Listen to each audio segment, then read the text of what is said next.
Welcome back to This Week in Film. It's Thought I a was weekly gonna start with it, podcast where we talk about the movies we've seen over the past 7 days. I'm Nick Panunto, joined as always by Midwest Matt Lauer. Matt, how is it going? It's going all right, Nick. How are you? I'm doing great. I've seen a couple of movies, and I'm planning on talking about them. That's a good idea. I saw one movie. I also plan on talking about it. Okay.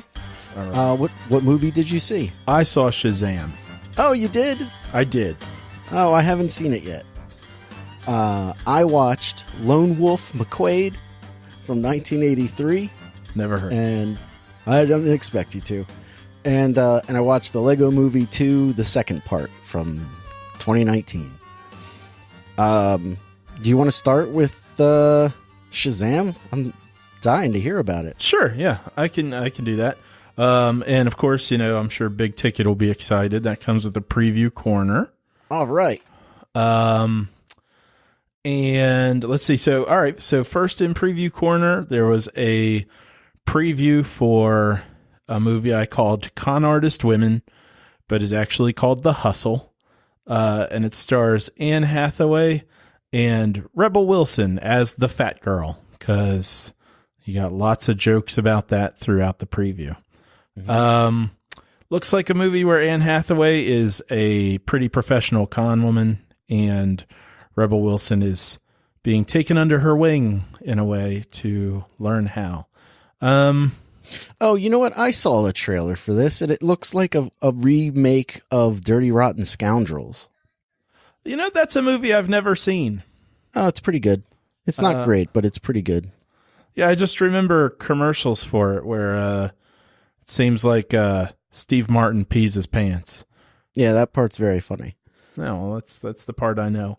Yeah. This movie does, I don't know. It looks like it could be funny, but it also looks like seriously, half the jokes were, hey, look, she's fat. And I don't find that particularly entertaining. I mean, there's probably a good joke here or there that might make people laugh, but I don't know how many times I can see someone just like, quote unquote, do something fat and laugh at it. Then I saw a preview for a movie called My Spy. Have you heard of this? Oh, I have not. Okay, so it's Dave Bautista, right, that plays the green guy in Guardians? No. Oh, who is it? What's his name? You're right. It's Dave Bautista, but he plays like the gray and red guy. He plays Drax the Destroyer. He's not green? No, Gamora is green. I thought he was green too. All right. Well, anyway, he's in this, and he is what must be a CIA agent. And the girl from Flight of the Conchords and The Daily Show. Oh yeah, yeah, she's in it too. And it's a movie in which Dave Bautista he ends up needing to teach a little girl how to be a spy or a CIA agent. And much to my surprise, it looks pretty funny. Like, really? I'm actually interested in seeing this movie. Yeah. Oh, okay. He in a way, he sort of plays a similar character. He doesn't seem like he's like, quite so out of touch with like social norms as in Guardians, but he's still got this sort of like flat affect, just like his responses to things are very dry. It looks pretty funny. Okay. So yeah, so My Spy. Then I saw another preview for Dora the Explorer, and I just, the only note I have here is very chai monkey, which again is supposed to be CGI, but my phone just keeps turning it into chai. And man, is that monkey CGI. Yeah. Yeah. And then I saw a preview for the new Men in Black movie. There's a new Men in Black? Oh, yeah. Yeah, there's a new Men in Black movie starring, I believe it's the young lady who was in Thor Ragnarok. The one who's like, she's drinking. Valkyrie? Yeah. So she's in it, and so is Thor, as a matter of fact. Chris Hemsworth. No way. Yeah, and it looks like shit. Well, I don't know. I mean, you might enjoy it, but the preview had nothing to offer. It seriously, I think they might have tried to throw a joke in there, but I felt like I was just watching them go, hey, look, these aliens are in this movie again. Hey, look, they have that tiny gun that's, I don't know, noisy cricket or whatever it's called. Yeah. And that's it. It just looks like they wanted to say, here's Men in Black, or at least the things that are in Men in Black, except for the, charismatic characters. Again. And but, I like that actress and I like Chris Hemsworth, but there was nothing in this preview to say really this movie has anything to offer. Seriously. I had no idea. And even the appearance of it, like you would think that the special effects have really improved over the last couple decades, but it doesn't even look that much better. I mean, it's been a while since I've seen Men in Black, so I might say no, they're really bad in the original. Yeah, but they're not looking that great here. So yeah, so there's Men in Black. Did you ever see the third one? I'm not sure I ever saw the second one. The second one was awful. The second one was so bad, I never saw the third one. Oh, well then, yes, I think I did see the second one because I remember being angry. And I did enjoy the first one, so yeah. At one point, Michael Jackson's in it, and they refer to him as being an alien. And I did see that, yeah. Yeah, it's pretty terrible. Yeah. So yeah, I never bothered seeing the third one, that's for sure. Yeah, I didn't. I heard it was okay, but I just never felt inclined to watch it. The first one's terrific. It was fun at the time. I got to say, I can't imagine watching it now, but I don't know. Maybe it's still fun. Then I saw a preview again for Dark Phoenix. And boy, Jennifer Lawrence just does not give a fuck. She's just like, she's like talking to the girl that can't act. And she's like, you don't have to do this. I'm sick of wearing this blue makeup. No kidding. I'm like, look, they don't have you squeezing into that outfit anymore. Just like wake up at least. Yeah. It seemed like she got a hangover on the set. Saw another Disney, like since Disney took over Fox, they're basically saying they're going to put the X-Men on ice for like a few years. Good. And then introduce them into the MCU. Oh. So we'll see how that works. But this is definitely it's definitely going to be a bad movie because there is no talk of continuing the X-Men after this movie. Yeah. I don't know what I think of that idea. Cause like to my understanding, the X-Men have crossed over into other parts of the Marvel universe, but I really think of them as their own separate thing. Mm-hmm. And I think I like it that way. I don't really feel like Spider-Man and the X-Men live in the same universe. You know what I mean? Sure. It just doesn't seem right to me. I could see it if they do like more small scale stuff, like the mutants in the MCU are these like they're very few and far between, which is why like getting them together, like the X-Men together, is like a huge deal, like because you have a team of them and they go around and fight other mutants, but like the world at large is kind of aware of it but not really knowing about it. That's the only way I could see it working, is like it's kind of like a shadow team. See, now I feel like I don't know, you might have just like reverse put a head on what like the idea is that doesn't fit for me there, because I feel like with Spider-Man they're rare, and then in the X-Men universe it just feels like mutants are everywhere. So I don't know, but then again, I've never read Marvel comics, so this is all just the feel of things from the movies for me, so I don't know. Yeah, and it'd be interesting to see what they do with it. Yeah, like when it comes to the X-Men, sometimes I feel like there aren't any normal humans. Like it's that's one of the problems I have with the X-Men movies, is that there's so many mutants. Yeah, like wow, the only person I can think of who wasn't a mutant was the senator who got turned into a mutant. Yeah, the water man. Yeah. I did see another preview for Secret Life of Pets. The rabbit was dressed as a superhero. They actually, I saw something, I think it was written on the screen. It was like, for more character trailers. And I was like, oh, these things have a name. It's character trailers. It struck me because I was like, I was thinking during the preview, I was like, I feel like these Secret Life of Pet trailers are kind of interesting because they are just showcasing one character at a time or some sort of like thing that doesn't seem like it's a scene from the movie per se. And so when I saw that was there at the end, I was like, oh, okay. All right. I get what's happening here. I don't want to see the movie, but whatever. Saw another preview for Godzilla. Still think there's something weird about like the people in these Godzilla trailers just talking about Godzilla and the other monsters. It's like a human hubris kind of thing where they're like, are they here to save us or destroy us? Which ones are here to save us? I'm like, man, these monsters might have nothing to do with you. You know, like what if they just really didn't give a fuck about the humans at all?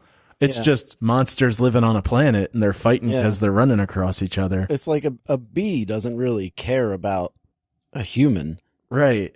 Unless the human attacks it. Right. Yeah. You know, like it's just going about its business and you happen to be in the way.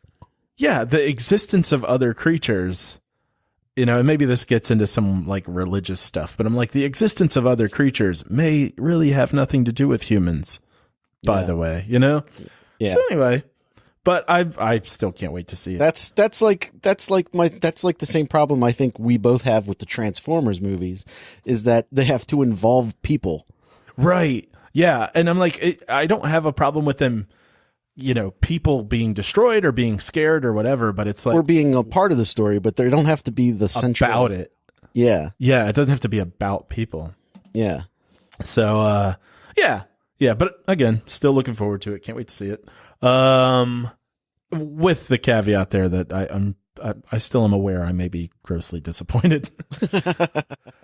And then I saw a preview for the Detective Pikachu movie. And I hate to admit it, but like this movie, it gets my interest more each time.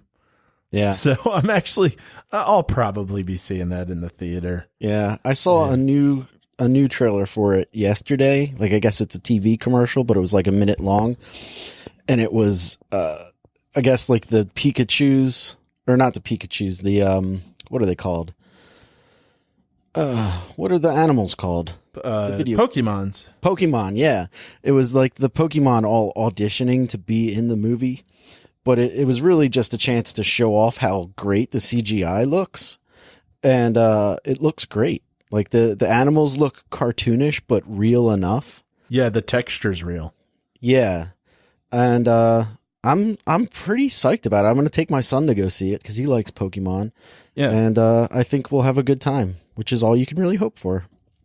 Yeah, it does. It does really look like a movie that probably bridges the gap pretty well for kids and adults. Yeah.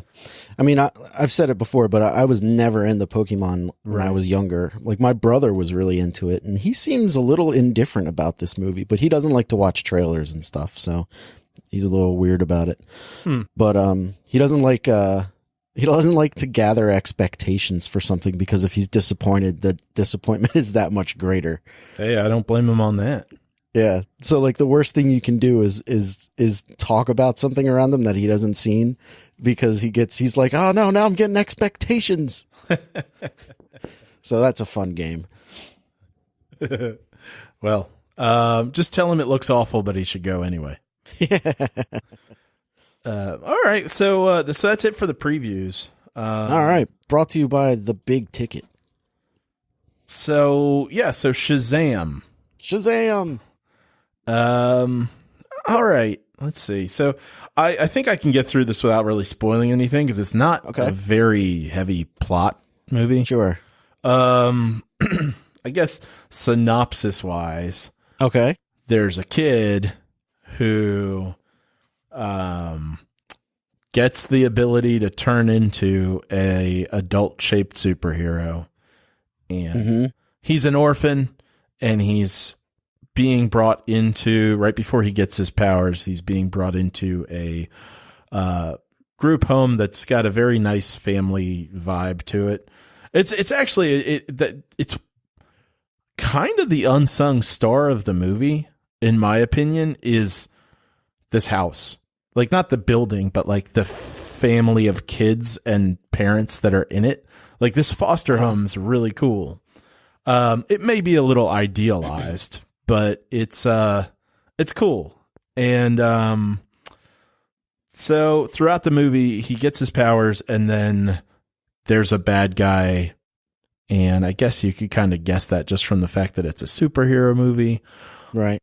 The bad guy, let's see how much to share about that. He has evil things within him. I'll just leave it at that.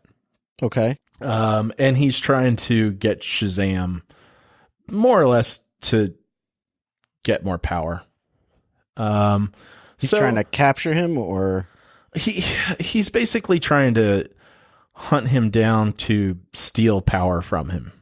Okay. In a way. And yeah, so that's about it as far as the plot goes. Man, where to start? Well, let's start with movie. Yeah. Did you like it? Like it. That's where I was going. Okay. So since our instincts align, we'll go with that. It was all right. Okay. There's fun in it. But I think, and I mean, some of the moments are like, they're the moments that are funny are pretty funny. Like, I wouldn't say that I had a huge laugh out loud moment, but my laughs were more audible than like a, huh, you know, it's like, that's pretty funny. Okay. But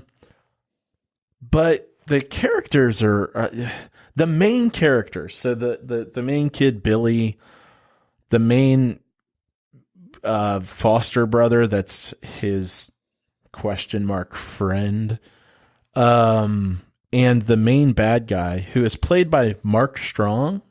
Mm-hmm. And apparently that guy's name is Mark Strong. The bald guy? Yeah. I was sitting there throughout the whole movie going, what is his name? And I kept thinking John Turturro, and I was like, no, he's not John Turturro. He's that other guy. But what is his name? And then I looked it up and I was like, Mark Strong, man, that didn't even cross my mind. Like, that's, yeah. I thought his name was something with like 5 syllables. Because, well, one, he's British, so he should have an elegant name. Yeah. So yeah, Mark Strong. None of the Sounds three, like a wrestler. It does. None of the 3 of the main characters were very interesting to me. The guy who plays adult Shazam, like when he's turned into the superhero, the actor's fine. Shazam himself is, I don't know, not that interesting. The look of him is weird. I guess the actor isn't like a super jacked guy. Mm-hmm. And this movie's kind of, it's very cartoony and over the top. It's kind of like what Aquaman wants to be. Yeah. Except still not as good as it should be. So part of that is the way this guy looks. And it just looks like he's wearing a padded uniform, like a padded costume, like you would see if you were walking up and down, like outside Man's Chinese Theater in LA. You see like someone who's in like a Hulk costume and it's all puffy and whatnot. Right.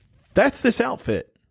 It just he doesn't really fill it out naturally. Not at all. Not at all. Like it's weird. He looks puffy. And the muscles don't move. So like if he moves his arm, the bicep doesn't contract. It's just there looking puffy. Right. So anyway, I'll just talk like this the rest of the time. They're kind of annoying, and like the main kid is basically okay. So you remember the cartoon Aladdin, right? Yeah. You know how Aladdin's kind of a, I don't know, whiny bitch. A little bit, yeah. And he's kind of a prick. Mm-hmm. And he's sort of likable, but pretty entitled. Yeah, and he's kind of annoying like that. Okay. So, yeah, and then the other kid who's like the main kid's, I don't know. he just, I don't know. They're both kind of whiny. And I guess, like my girlfriend said at some point, she's like, yeah, they're like 15-year-old boys. And I was like, yeah, well, I found it annoying.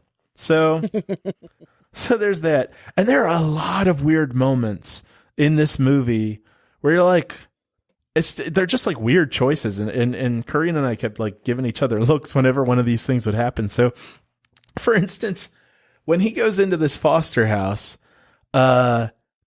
his new foster sister is on the phone.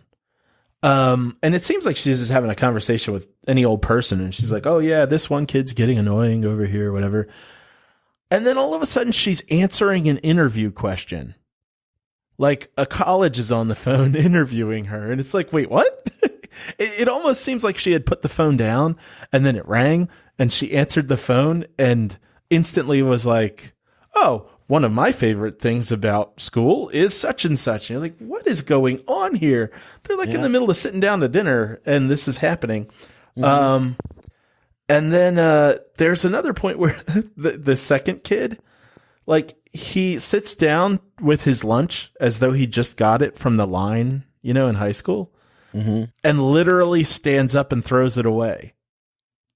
Like, it's just weird. Like there's this weird continuity stuff that doesn't make sense. And there was a third thing that happened and we couldn't remember what it was. I was like, what was the other thing? Because we both looked at each other like, why would that happen? It seemed like it had no reason. So as you're watching it, I don't even think I need to say pay attention. You'll probably, because I'm noticing these continuity things. I don't pay attention for that stuff too much, but they're weird. It's just like out of place. Odd. Yeah. Oh, yeah. I know what one of the other things was, and they do this a lot in the movie. He turns into Shazam like 50 times.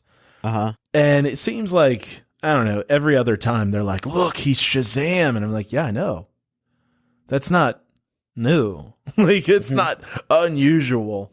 And there's definitely a moment where the music and everything kind of swells in this one moment. It's like very kind of hit you in the face. Like, why are they doing that? What's the point? So it's weird. It's weird. And overall, there's a lot of it's pretty forced, but with it being kind of over the top, like I said, like kind of like what Aquaman wanted to be, it doesn't take away from it too much. But like, there's one point where the one kid refers to the other kid as his best friend. And I'm like, wait a minute. They've known each other for probably about 40 hours now. Oh, really? Okay. And they don't really even like each other all the time. It's strange. But I don't think it'll stop you from enjoying it. I will say this, and maybe this is a final note, unless you have any specific questions. If you're thinking about taking Alex to see it, you probably shouldn't. Okay. It's a PG movie, I think, but it really ought to be PG-13. I mean, it's not like it's anywhere near R, but like for people who care about cursing, there's a fair amount of cursing in it, but more I'm thinking in terms of like little kids, some of the evil stuff is pretty horrific imagery. And if he's not getting through Jurassic Park too well, it might be a bit much, because the director is actually a horror director. Really? And in those moments, it's pretty intense. Okay. So, yeah. And overall, I would say, like, in terms of like recommend or not recommend, I think you'll definitely enjoy it. You probably won't find the kids as annoying as I do. And I think most people will probably enjoy it. So it's like it's a non-enthusiastic recommend on my part. Okay. Yeah. Well, that's better than you thought it was going to be. It's about what I thought it was going to be. Does it take place in the greater DC universe? Like, do they reference Aquaman or anything like that? Oh, yeah. Really? Okay. It's definitely in the greater DC universe. There are a lot of little references. And then there are some like post-credit scenes and stuff too, and there's some references in there. So okay. Yeah. Did you have to stay all the way to the end of the credits? Yeah. Okay. All right. Well, that's good to know. So many of these comic book movies, I don't know if I'm supposed to leave or not. Like with Glass, I just kept expecting there to be another post-credit scene, so I stayed the whole time, and there's nothing, and I was pretty annoyed. See, I stayed the whole time expecting a good movie.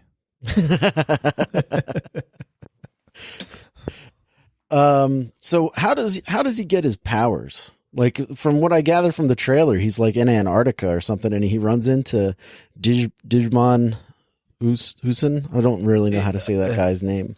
Who is apparently able to appear in any Marvel or DC movie he wants. Because he's in like 2 or 3 different Marvel movies as 2 or 3 different characters. Really? Yeah, he's in the first Guardians of the Galaxy movie. Right. He's got blue eyes, right? I like think glowing so. Blue eyes. Yeah, but he gets killed or something by Star-Lord. Uh-huh. And then he's in Captain Marvel. He's like one of the people in Captain Marvel's team, her Kree team. He's one of those guys. Okay. What was your question? Oh, he gets there kind of like through. It's just sort of a transport kind of thing. Yeah, it's just like, hey, here you are just doing nothing, and then all of a sudden you're transported to this place where the guy's like, are you capable of, being the hero? Can you love? Something like that. Yeah. I never read any Shazam comics at all. I never read a Shazam comic, but he showed up in a couple, maybe like 2 or 3 different storylines. In the Batman realm of the DC universe, and when he pops up, it's always really weird. Or I can say always, but when he does, it's weird. It's like he seems out of place. And I guess I could say that from seeing the movie. I was thinking about this morning. I was like, well, if he were to pop up now, I think after seeing the movie, I'm like, I think I'd be a little more comfortable with him showing up, but he would have to be kind of childlike. And I don't feel like when he's popped up, he has been. And maybe that's the thing, because when he's popping up outside of his own comics, I don't think you see the kid version of him much. So it seems more like a grown man who turns into a kid than a kid who has superpowers and turns into a man. And I think from seeing this, it's a little bit more that direction where it's like, Peter Parker's this kid who gets powers. It feels a little bit more right. And I will say, to the actor's credit, I don't think he and the kid actually mesh up very well. Like, he has this whole different attitude. Like, when he's a kid, he's got this chip on his shoulder. And when he's not, he's just a goofy goofball.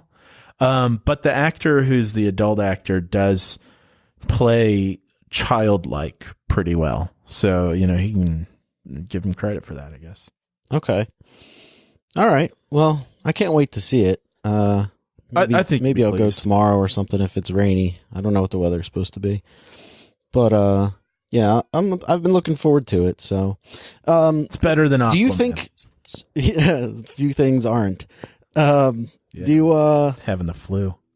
Do you think he's too old, the kid? Like, because from what I gather in the comic book, he's supposed to be like 11 or 12. And like the difference between a 15-year-old and like a 25-year-old is huge, but not as huge as if he was like 12. I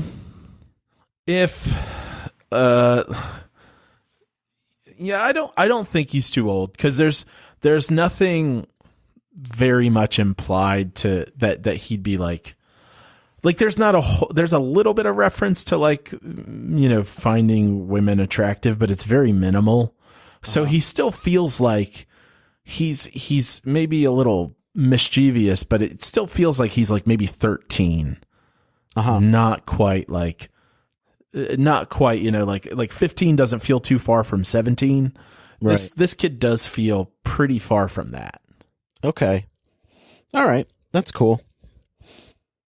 Oh, there's one scene that at the time it didn't quite register for me. Like there was some part of my brain that's like, that's weird. But it's that all of these kids are at the same school, and one of them's applying for college, and the other one's probably 8. That's odd. And all these kids live with one foster family? Yeah, there are like 6 kids in the foster house. That seems like too many.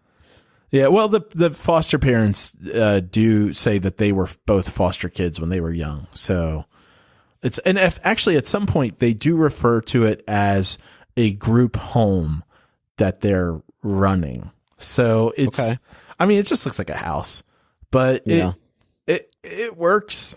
It works. And the other kids that are in the house are actually better characters. They're more likable and interesting than the main people. Uh-huh. And the movie's a little long. So this is another Shazam thing. Like the only real story I think I've read with Shazam is the Kingdom Come storyline. Uh-huh. Did you ever read that? No. Where they're all old. All the DC characters are old, and like Superman like lives on some farm in the Arctic or whatever. Like it's like him and Wonder Woman, and Batman is like crazy old and he lives in this exoskeleton. Wait, Superman suit. And Wonder Woman live together in this? I think so. I don't like it. But the art's by Alex Ross, which is just always good. Gorgeous. Yeah. And I feel like Shazam is, and I'm trying to remember, but I'm pretty sure Shazam shows up and he's like mind controlled by somebody, and he keeps saying Shazam and the lightning bolts come down or something while he's fighting Superman. Uh-huh. When this kid grows up, does he turn into the older version of himself, or is he the same age? Yeah, like when he turns 25, is he just going to look like Shazam? I don't know. And the other question is, when he's 35, when he says Shazam, will he turn younger? Will he turn into a younger version? Because that's a movie I want a piece of. Yeah, it's still like a geriatric guy, like turning all young. Why would he ever un-Shazam himself? Right, exactly. Yeah. Shazam! That's one problem I think I've always had with the idea of Shazam, is where I'm like, why would he ever not be Shazam? Right. And here it sort of works. I think that helps a bit too, because you're like, oh yeah, he does have some reason, a little bit of reason, and I guess by the end of the movie it's like clearer, but some reason to want to live this like teenager life. But yeah, that's all I got. Okay. Well, great. Well, I can't wait to see it. Enjoy. Then that brings us up to the next movie in our discussion. Would you rather hear about Lone Wolf McQuade or the Lego Movie 2? And I'll tell you what, here's a little tip. Lone Wolf McQuade stars Chuck Norris and David Carradine. Yeah, I'm going to say let's go with Lego Movie 2 first. Okay. Yeah. So we watched this today, actually. It was me and my son and my daughter, and we watched it. And it was pretty okay. Yeah. It wasn't great. It wasn't bad by any means. But it was pretty okay. I think you mentioned it when you discussed the movie. Oh, also, we've both seen the Lego Movie too, so we're gonna spoil it. And so, spoiler alert for the Lego Movie 2. I didn't like how much of the plot revolved around the real world actions of the characters. Uh-huh. I guess this movie takes place 5 years after the first one. Has it been 5 years since that first Lego movie? Well, let's see. I was working at the hospital, so it's been at least like 4. Really? Yeah, probably it is. But did this movie take place 5 years after? I thought it was like the next day. No, it's 5 years later. Because at the end of the first movie, he says, "Now you got to play with your sister." Right, and that's what leads to the Lego post-apocalyptic world. It's 5 years of apocalypse. 5 years of like things getting built up and broken down, and like that's the world they live in. Right. But the first Lego movie came out in 2014. Wow, that was a long time ago. Yeah. Same year as the first Guardians. Huh. So yeah, this movie takes place 5 years after the events of the Lego Movie 1, and it's basically the story of the housing for the story is a brother and sister.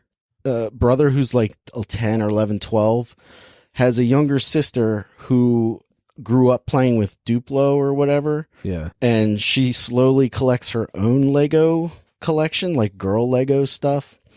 And basically the two of them are fighting over which toys they're playing with. And the Legos are kind of caught in the middle of it. And they're trying to stop something called Armageddon. Yeah. Which they say way too many times. Yep. And Armageddon is basically their mom finally having had enough of the fighting over the Legos and having them throw them into storage, basically. Yeah. I feel like what they wanted to do is she would say, we're throwing the Legos away. But like, because it's a Lego movie, they're not going to throw them away. They just put them in the boxes. But like, that's what I thought was going to be the Armageddon, was throwing them away, not just putting them away. So, right. And so I was a little disappointed that they weren't. I feel like that was like a production note is, well, we can't throw away Legos. That's not how we make money. Kids save Legos and get more of them. This movie was directed by Mike Mitchell, but the writers were Phil Lord and Chris Miller, who wrote and directed the first one. I didn't realize that they were part of the writing team. And they phoned it in on this one. Yeah, it's not bad, but there's like a lot of puns that are bad. There are a lot of bad puns, like, and I love a bad pun, but like there's just so many of them that it just doesn't work. It just feels kind of lazy. A lot of it feels lazy and a lot of it feels forced. But I will admit that I started getting a little choked up when I figured out like what was happening with the two kids, where like the little girl just wanted to play with her big brother. Mm-hmm. And the brother was like, stop playing with my Legos, because I hear that every day in my world. Because my son is 6 and my Jill daughter won't let you play. Jill won't let me play with my goddamn Legos. And no, my son and my daughter, they fight over Legos, because my son has his stuff set up and my daughter has her own little collection of Duplos. Right. And she wants to play with him, but he doesn't want to play with her. And it's like heartbreaking sometimes. And then when they do play together, it's the opposite of heartbreaking. And so like you see these two kids fighting over these toys and you're like, just play together. And then like the whole plot of the movie, it gets really, really weird with the Chris Pratt, the Rex Danger Vest character. Yeah.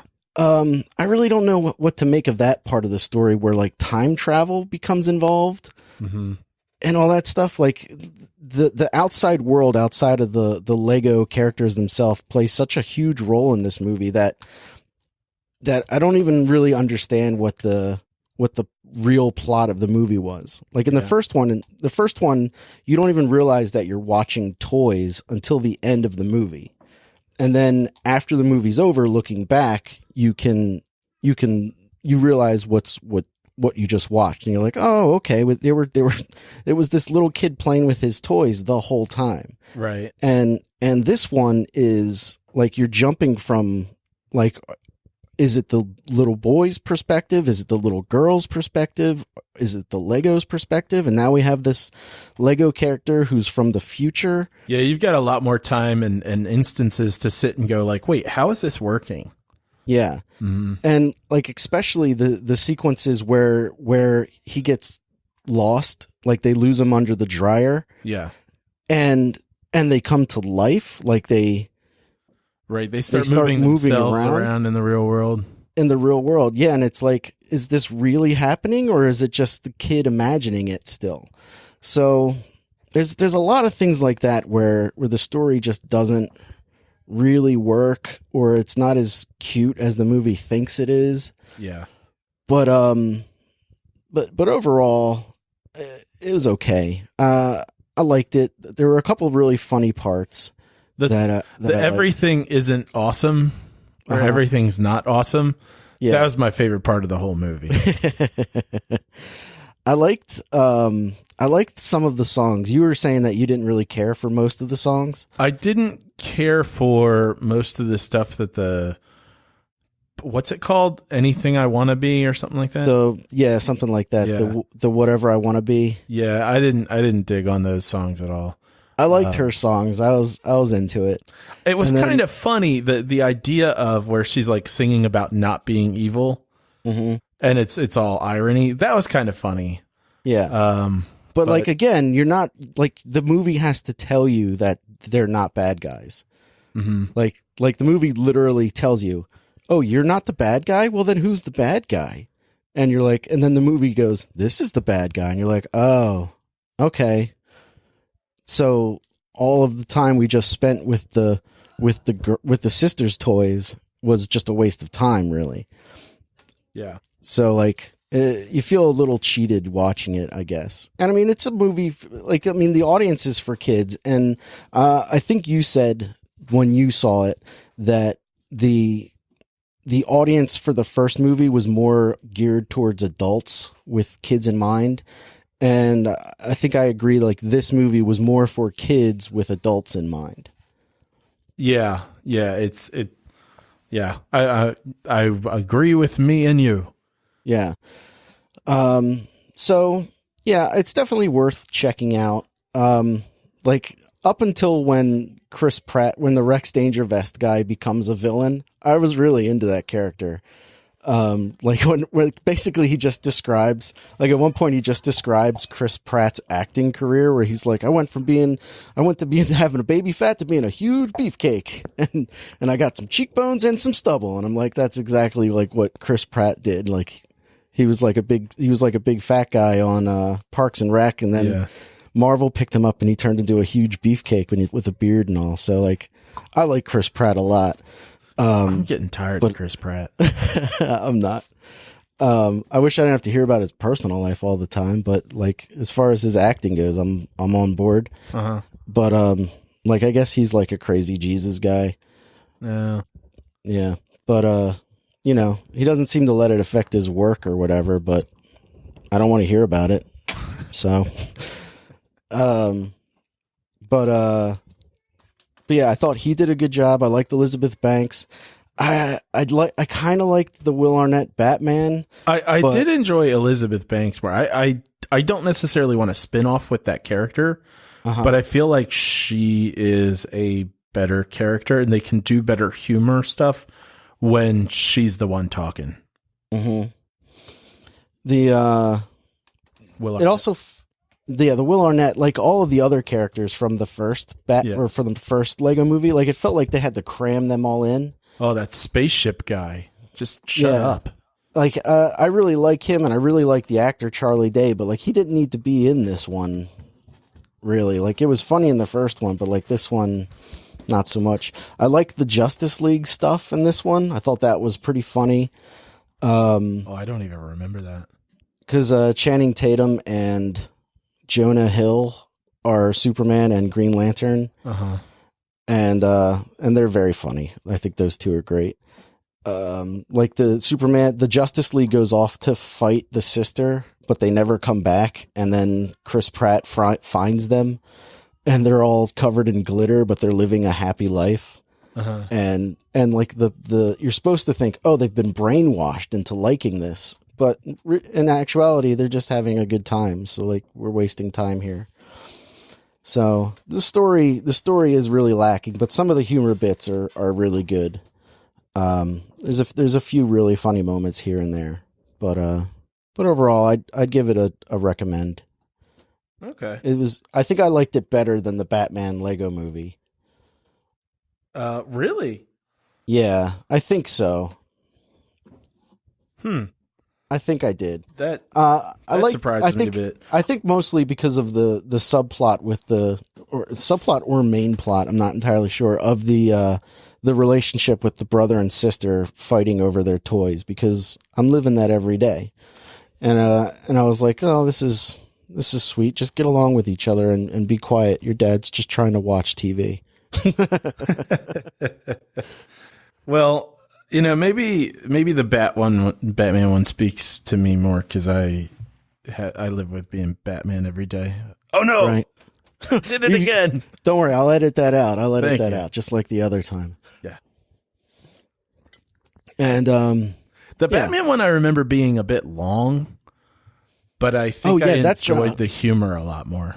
That's this movie was way too long. Oh, I think it's just under an hour and 50, and it could have easily been a quick 90 minutes. If you cut out about 25 minutes worth of unnecessary repetitive jokes and just stuff that called back to the first one, you'd have a way better movie. Yeah, I agree with that. And I don't know why they don't. Like, what is so bad about having a movie be 90 minutes long? I don't know. I think it's great when a movie's 90 minutes long. Yeah, or did editors just there's something going on in the editor world? I don't know. They don't want to do their job. Maybe it has something to do with when it goes on TV, they can put more commercials in it. Probably. Yeah, it's probably got something to do with just ways to squeeze more money out of it. Yeah. But I think it's expensive to make. Yeah. Well, you know what? That's a good point. The movie's expensive to make, and they already made it. So you're going to cut out all this CGI animation that costs $10 million? No, we're going to leave it in. Edit it at the script level. Yeah. Yeah, that's a good point. Thank you. All right. Well, that was the Lego Movie 2. If you want to hear other things that Matt thought about it, you can go back and find that other episode when we talked about it. And then that brings me... Be ready for some less good audio quality. That brings me to 1983's Lone Wolf McQuade. Good God. That has a fake sounding name. Yeah. It's directed by Steve Carver, and it stars Chuck Norris and David Carradine and the guy who played Chakotay on Star Trek Voyager, Robert Beltran. Where to begin with this movie? Where to begin? Let me just read the synopsis from the IMDb page. Before I do that, so Chuck Norris plays a Texas Ranger, which is totally out of his character type. And it says, after helping the local police force with some horse thieves, a Texas Ranger aims at a drug lord with arms trade as well. They're both interested in the same woman, and they're both into martial arts. That's kind of what the movie is about. So the movie starts off with, I guess, I thought we were in Mexico, but it turns out to just be, I guess, South Texas. And these horse thieves are stealing horses, and the police show up. But the police are so inept that it makes it seem like they're supposed to be Mexican police. Like, the way that they're depicted is like they just come up from around a hill and they're like, "Hey, you guys are under arrest," and then they get taken captive. And Kurt Russell, oh, it wishes, Chuck Norris, Chuck Norris is the world's most uncompassionate person. That's not the right word. He shows uncharismatic. Thank you so much. Kurt Russell. Yeah. He's the opposite of Kurt Russell. The guy has no charisma. He's got no, what was the word you just gave me? Charismatic? Yeah. It's the same thing. It is. Yeah.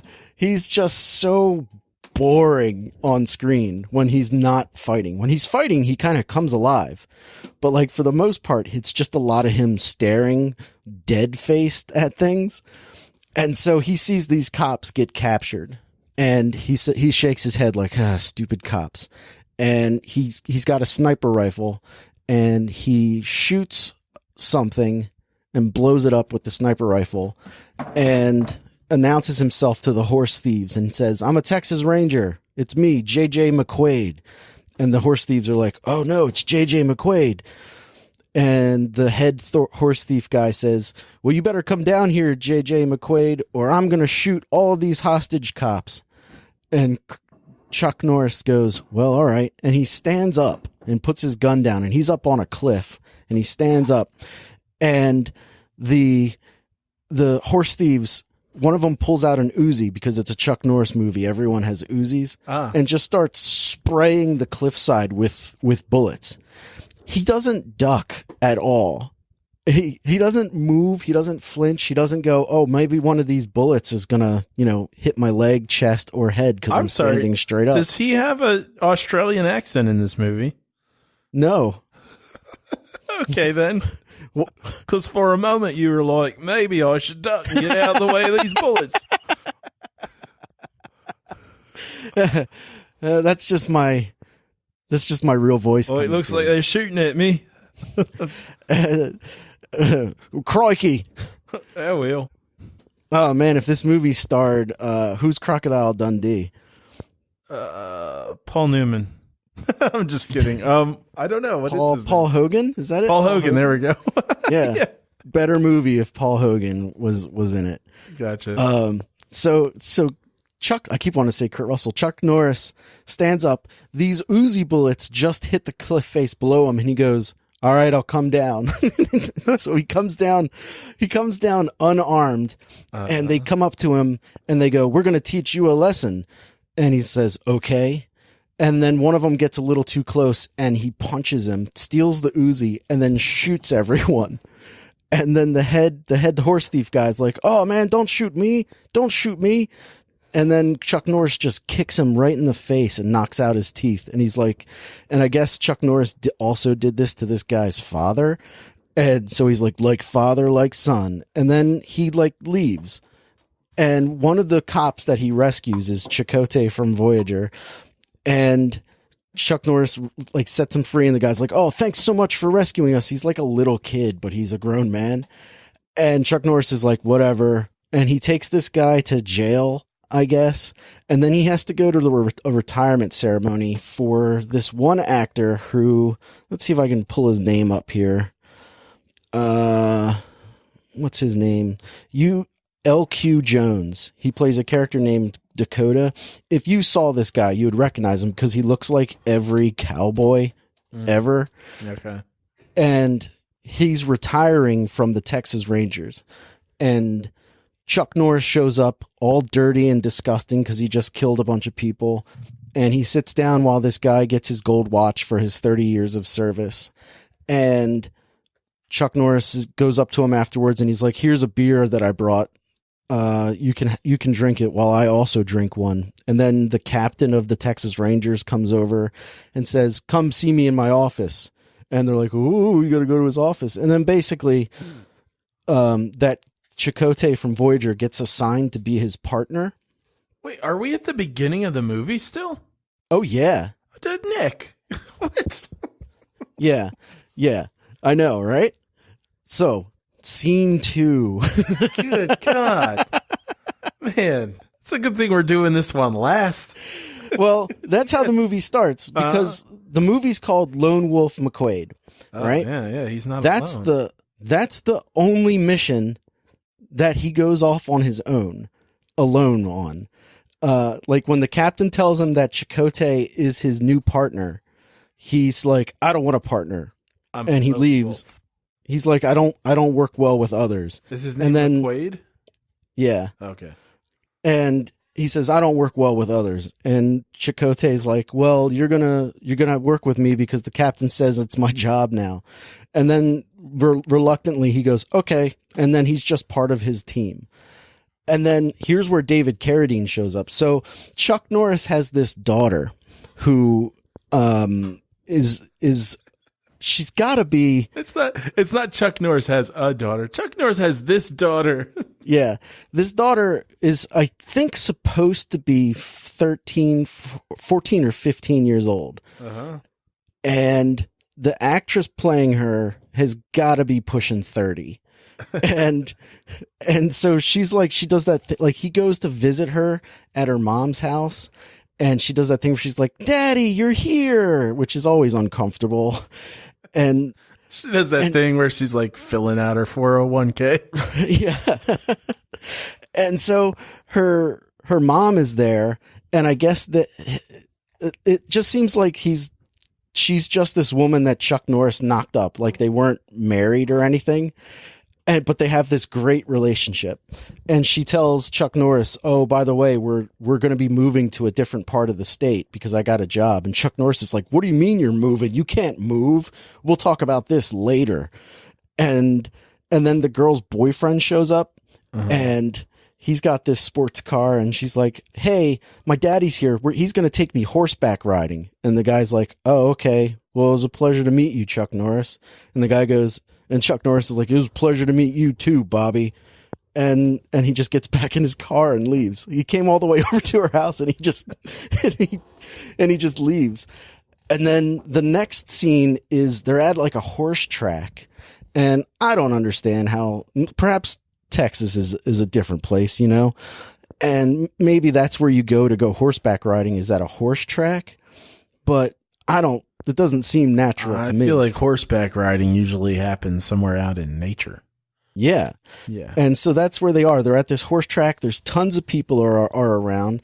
The retired Texas Ranger guy is there, and he's like in charge of the daughter's horse for some reason. And he goes to put her on the horse, and he goes, now this horse got a little Mustang in him. He could spook real easily. You sure you're up for this? And she's so like, he shouts in its ear. Yeah. And she's like, yeah, I can handle it. I'm a great rider. And she gets on the horse and then just kind of sits on it for a while. Meanwhile, Chuck Norris and the Texas Ranger guy talk about this woman who rides past who's also on a horse, and she's like a real hot lady. And they're like, oh yeah, she's hot mess. No, she looks pretty great. I guess she was in a Bond movie. What's her name?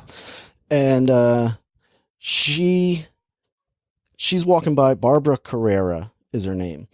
And she's riding by, and they both like ogle her and say, well, you know, she's recently widowed. And they're like, well, it's a shame that's fine fruit is rotting on the vine. And then a car backfires and it spooks the daughter's horse, and the horse just starts running away, and the girl's like totally out of control.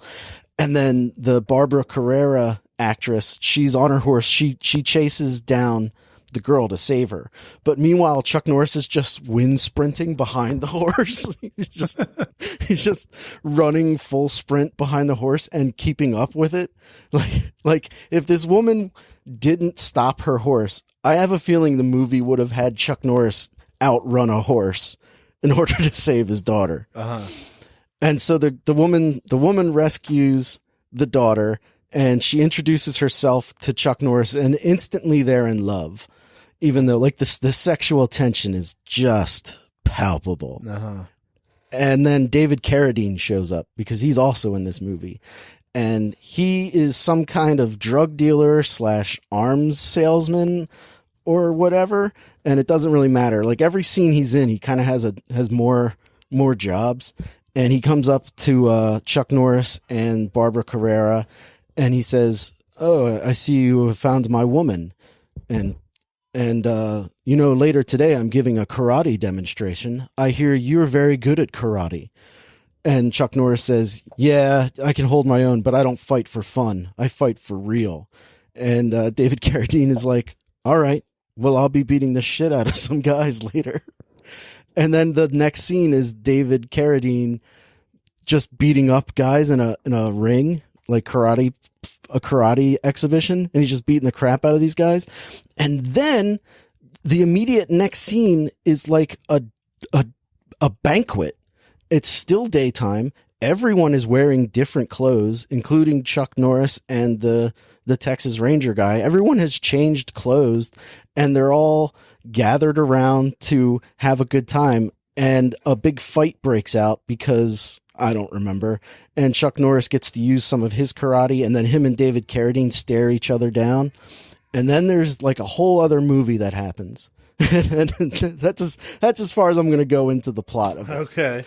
And, but like the movie is so ridiculous. It's so asinine and so stupid. And I loved it. I loved every second of it. Huh. It was so bad, but it was like a good bad Chuck Norris movie. The guy is just terrible. Like, I just don't understand why he was so popular. And David Carradine is also terrible. Uh-huh. Like he's just the worst.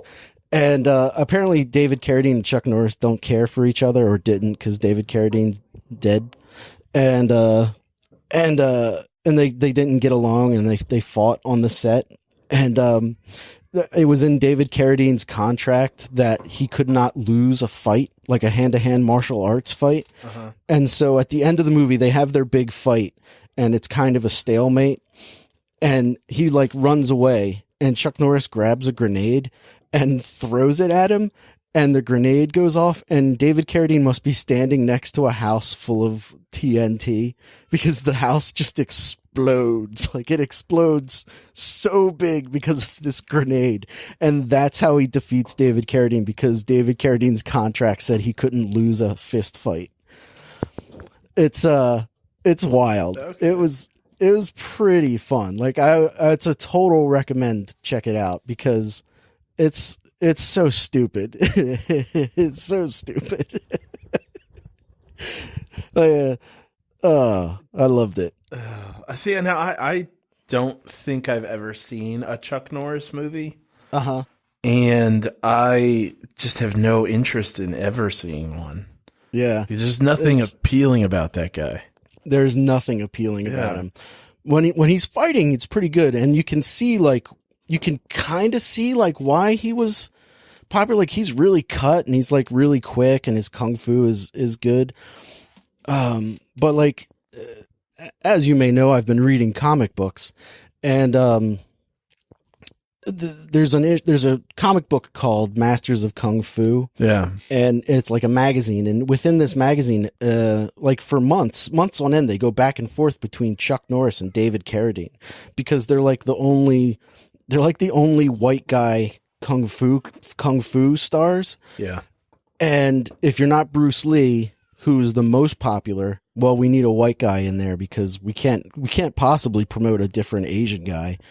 So it's either Bruce Lee, David Carradine, or Chuck Norris.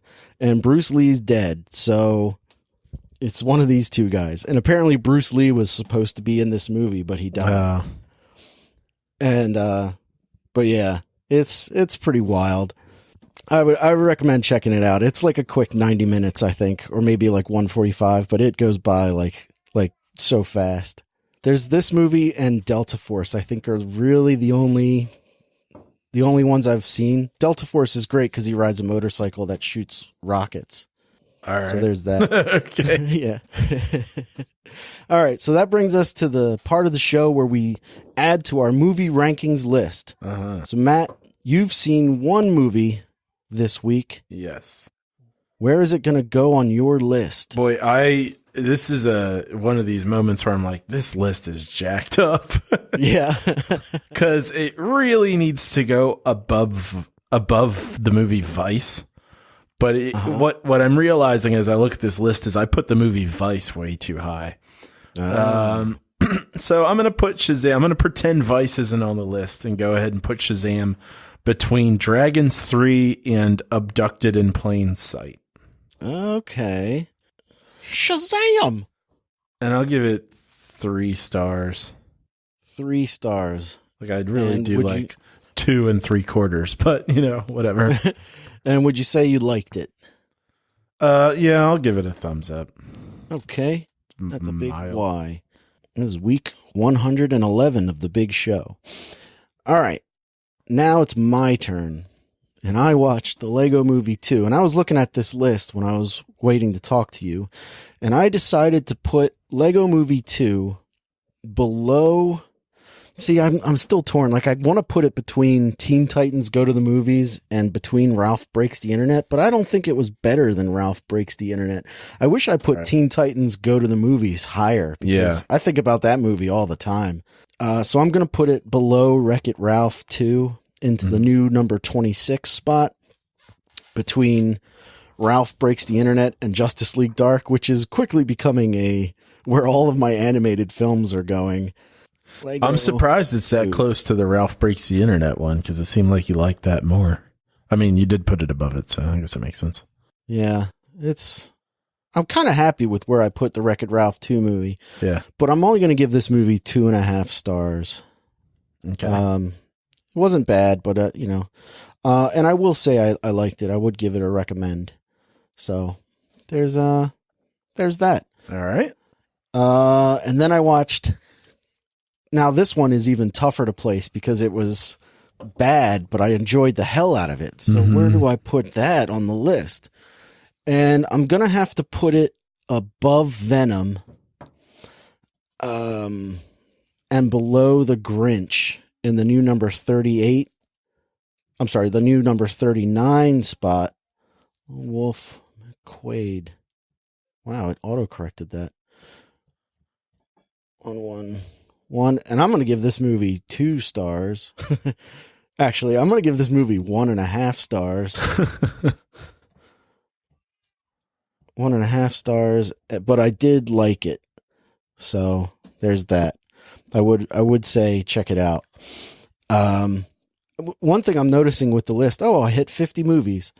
One thing I'm noticing with the list is that I've got like these marker movies where I'm like, is it better than Venom? Is it better than Aquaman? Is it better than Teen Titans? I feel like I'm not ranking these movies.